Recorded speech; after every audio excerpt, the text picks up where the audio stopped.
My dad was a great guy. He was the kind of guy that helped everybody. He was a wonderful father. He was really the caretaker of the family. Everybody knew him. He spent a lot of time with the kids, and he was just a great all-around guy. In 2009, he was 76 years old at that time. He started actually getting flu-like symptoms, not feeling well. He also suffered from Parkinson's disease and diabetes. So at the time, we thought it was side effects from the medication that he took for those two diseases. But as time progressed, his health started failing very quickly and became very weak. And that's when we knew something really serious was going on. He suffered from what was called silent reflux. So he actually had the gastric acid coming up, but he was not feeling it himself. So he went in and had an endoscopy and got scoped and had 2 procedures at the time. And at that time, he was diagnosed with squamous cell carcinoma. The only treatment at that point for him was to have a complete esophagectomy. During that time, while he was hospitalized after his operation, he actually had gone on a ventilator 13 times. He had serious infections. He'd be in the hospital for about 30 days, and then they would put him in a step-down unit. He would revisit the ER again, and this just continued for 8.5 months until his passing.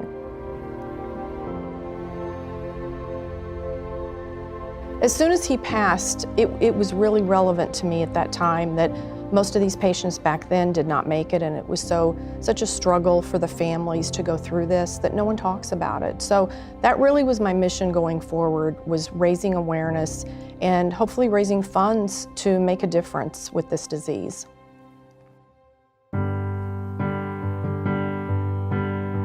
I came back home and I decided to have an event. And we started out with a Taste of Point Orlando, which was a dine-around. And we did that for a few years there, moved it to the iDrive 360. So who doesn't love, a dine-around with food? So I felt that that was a great way to raise money, raise awareness.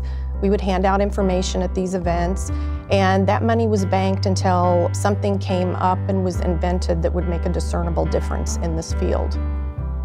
It took about 5 years to raise the funds in order to purchase the 9-point machine, which was very cutting edge at that time.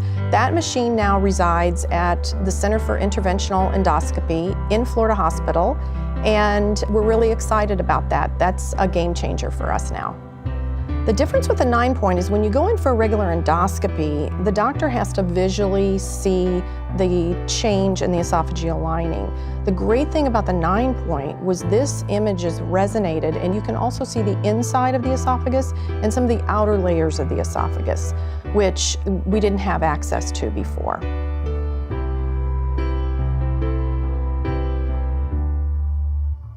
I think the one thing I'd like to stress is esophageal cancer seems to be one of those rare cancers we don't hear about, but actually it's one of the fastest growing cancers out there. And we all know to get our colonoscopy, we know to have mammograms, we know to get our skin checked, but we really, only in these past couple of years are we talking about GERD and acid reflux, and I don't think people understand the importance of that check and seeing your primary care physician and your GI if you're suffering from acid reflux. It can be a very dangerous situation if gone untreated. I think the thing is if you can get ahead of it, you can eliminate having a lot of these problems in the future.